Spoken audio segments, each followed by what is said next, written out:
Bien, en esta clase vamos a ver el periodo de 1880 a 1916 en la historia de nuestra República Argentina. Este tema ya lo hemos estado trabajando, lo hemos estado viendo en el cuadernillo y ahora les propongo a través de este video que lo repasemos todo para ya concluir con la última actividad de esta semana que cierra este tema y que cierra el programa. Ya sería el último trabajo antes del integrador. Bien, este periodo de 1880, que es posterior a las presidencias liberales, está enmarcado en el desarrollo de la segunda revolución industrial que se da a nivel mundial, que también comienza en Inglaterra y en la cual se van a desarrollar otros materiales, otras formas de energía más avanzadas, pero que a la Argentina van a demorar un poco en llegar, pero ya se comienzan a ver sus frutos. A partir de 1850, la industria europea cobró un gran impulso que se prolongaría hasta la Primera Guerra Mundial en 1914. En este lapso se produjo como consecuencia de ello un notable incremento de la producción, de la población, del comercio internacional y de la inversión de capitales. El país donde se inició fue Inglaterra, y de allí se expandió progresivamente a Francia, Alemania, Bélgica, Holanda y más tarde a los Estados Unidos. Los países que alcanzaron un gran desarrollo industrial son llamados países centrales o desarrollados. Los otros, denominados periféricos, subdesarrollados o dependientes, no lograron por entonces producir su transformación industrial. En general, organizaron sus economías para producir aquello que los países centrales requerían, materias primas y alimentos. Entre estos países se encontraba la Argentina. En esta época, el sistema de transportes cambió radicalmente con la difusión y el perfeccionamiento de la máquina de vapor. Esta se aplicó a los ferrocarriles, cuya instalación creció en forma vertiginosa. También se usó para la propulsión de barcos, los que se desplazaron a los antiguos veleros. ¿Sí? Acá tenemos un ejemplo, el Titanic, que todos conocemos. Bien, también hubo cambios en la población. La población de los países centrales comenzó a crecer en forma sostenida, debido a la difusión de normas de higiene y al mejoramiento de la medicina. En esta época aparecen nuevos medicamentos, nuevas vacunas. Además, la eficiencia de los transportes permitió acercar alimentos desde regiones donde sobraban hasta otras donde no era suficiente. Por lo tanto, buena parte de la población europea se encontró sin trabajo y buscó otros países donde vivir. Por lo tanto, la magnitud de las inmigraciones internacionales en esta época fue impresionante. Por otro lado, la Argentina se ubicó en este mercado mundial. Los países centrales se especializaron en la producción de manufacturas, mientras que los de la periferia se dedicaron a las materias primas y a los alimentos. Los precios de las manufacturas eran, y aún hoy son, mayores que los de las materias primas y alimentos, porque están elaborados. Y con el paso del tiempo, la diferencia entre ambos se fue asentando. La Argentina fue durante el periodo que estudiamos uno de los principales exportadores de carnes, cereales y lanas en el mundo. Su situación le permitió obtener importantes beneficios, mientras los precios que se pagaron por estos productos fueron elevados.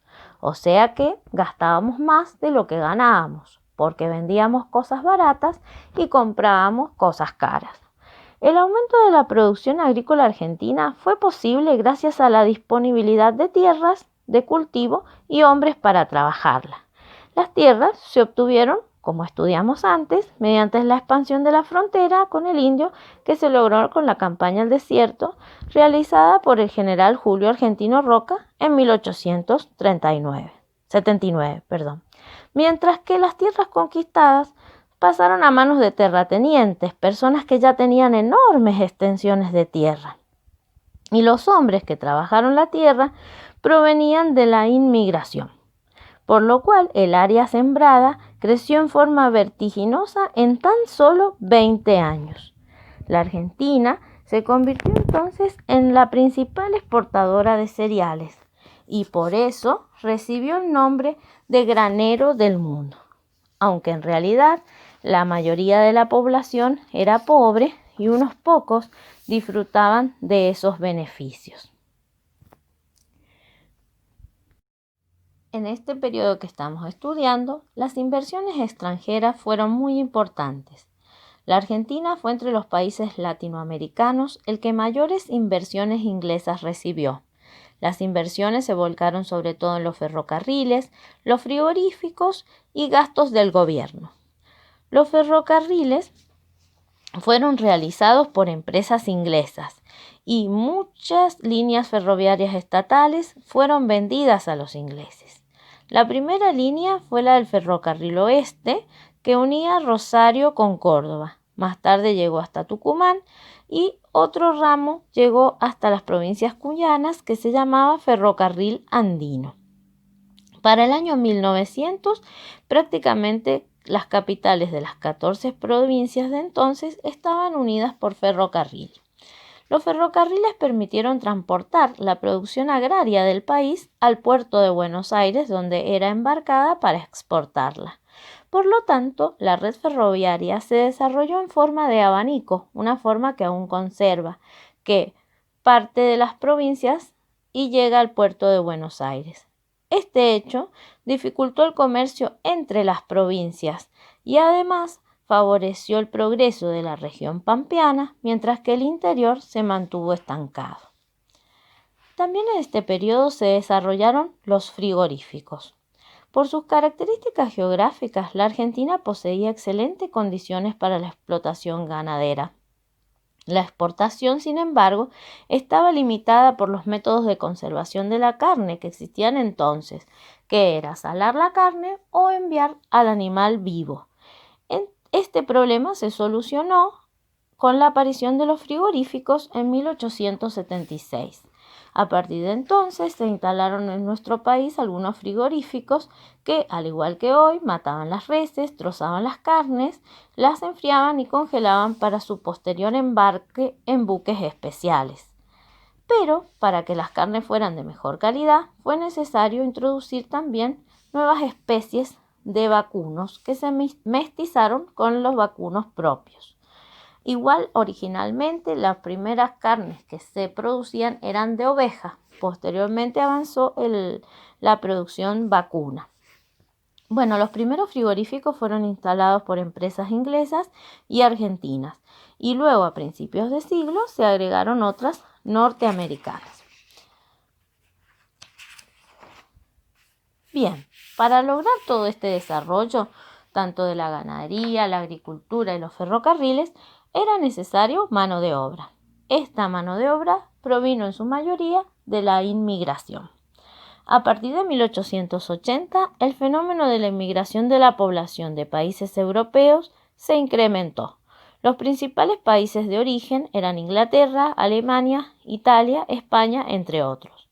Sin embargo, mientras los ingleses se dirigían principalmente a Estados Unidos, Canadá y Australia, los italianos y los españoles se encaminaron a la Argentina y en menor medida a otros países de América Latina. También llegaron sirios, turcos, franceses, alemanes, etc. Hacia principios de siglo, más de un tercio de la población de nuestro país era extranjera. En la ciudad de Buenos Aires, lugar de preferente erradicación de extranjeros, estos representaban cerca de la mitad de la población. Los inmigrantes en el campo fueron pocos y se dedicaron especialmente a la agricultura. Si bien el Estado argentino, a través de la Ley de Colonización de 1876, les prometió a los extranjeros la entrega de tierras a quien se afincara en nuestro país, muy pocos inmigrantes lograron ser propietarios y por eso la mayoría fue arrendatario de tierras o se radicó en las ciudades, ya que las mejores tierras eran propiedad de grandes terratenientes que se las alquilaban a los inmigrantes. Los inmigrantes en las ciudades eran el 70%, En la ciudad existían mejores condiciones de vida, mayores comodidades, posibilidades de estudio para los hijos, mejores oportunidades de trabajo. Los más afortunados pudieron instalar un negocio o un pequeño taller. Muchos traían de su país de origen un oficio. Eran carpinteros, zapateros o constructores. Se destacaron otros como profesores, ingenieros, periodistas y artistas. Pero no fue solamente para trabajar que llegaron los inmigrantes a nuestro país. Ellos también realizaron importantes aportes a la sociedad argentina, cambiando su cultura, su lengua, su estructura, su organización política y hasta su forma de expresarse y manifestarse. Muchos de los inmigrantes conformaron una clase media que se empezó a crecer y se volvió cada vez más importante, ya que aspiraban a progresar social y económicamente y buscaban una buena educación para sus hijos. Además, la clase obrera, que en su mayoría estaban ocupados en ferrocarriles, puertos, frigoríficos y algunos establecimientos industriales que producían artículos para el consumo interno como vestidos, calzados, cigarrillos, jabón, etc. La situación de los trabajadores de estas empresas era difícil. Carecían de leyes protectoras como las de jubilación, descanso semanal, aguinaldo, obras sociales y otras que actualmente existen. Las jornadas de trabajo eran de hasta 14 horas diarias y los sueldos eran muy bajos. Con frecuencia, los empresarios empleaban mujeres y niños que cobraban sueldos inferiores a los de los hombres. Muchos inmigrantes trajeron de Europa su experiencia sindical y política.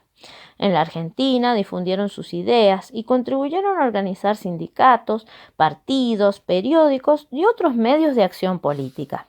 Los principales movimientos en que se enrolaron los trabajadores de aquella época fueron el anarquismo y el socialismo. El anarquismo aspiraba a establecer una sociedad basada en la absoluta igualdad de sus miembros. Era un movimiento extremista que recurría con frecuencia a actos de violencia, pues renegaba de las instituciones políticas. El socialismo constituyó un partido en 1896. Este movimiento también quería la igualdad social, pero sostenía que ese cambio debía ser gradual y con medios lícitos, legales.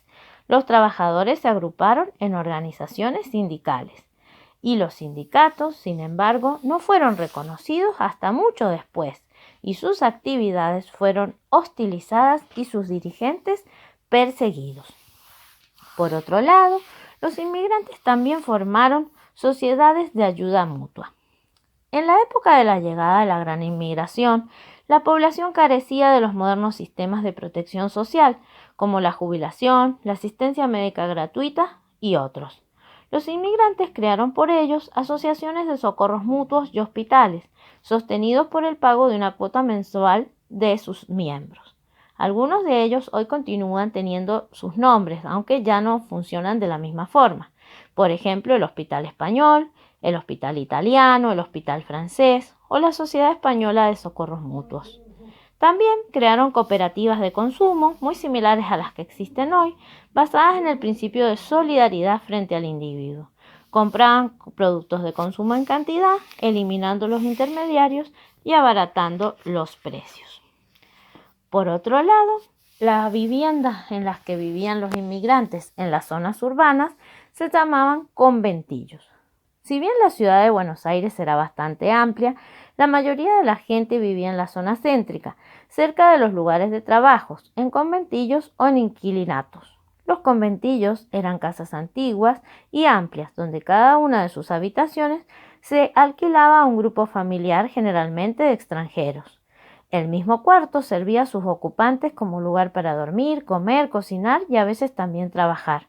Con frecuencia existía un baño para toda la casa. Estas eran casas de gente muy rica que, frente a una epidemia de fiebre amarilla que ustedes vieron que hubo durante la presidencia de Sarmiento, habían abandonado sus casas y se habían ido al norte de la ciudad, a lo que hoy es Recoleta, ese lugar tan lleno de familias acomodadas en Buenos Aires. Entonces las casas que dejaron abandonadas se convirtieron en estos conventillos, muy similares a lo que sería la vecindad del Chavo, pero todo en una misma casa, ¿sí? No eran casas distintas, que compartían el patio, el baño e inclusive la cocina. Y en cada habitación vivían hacinadas familias completas.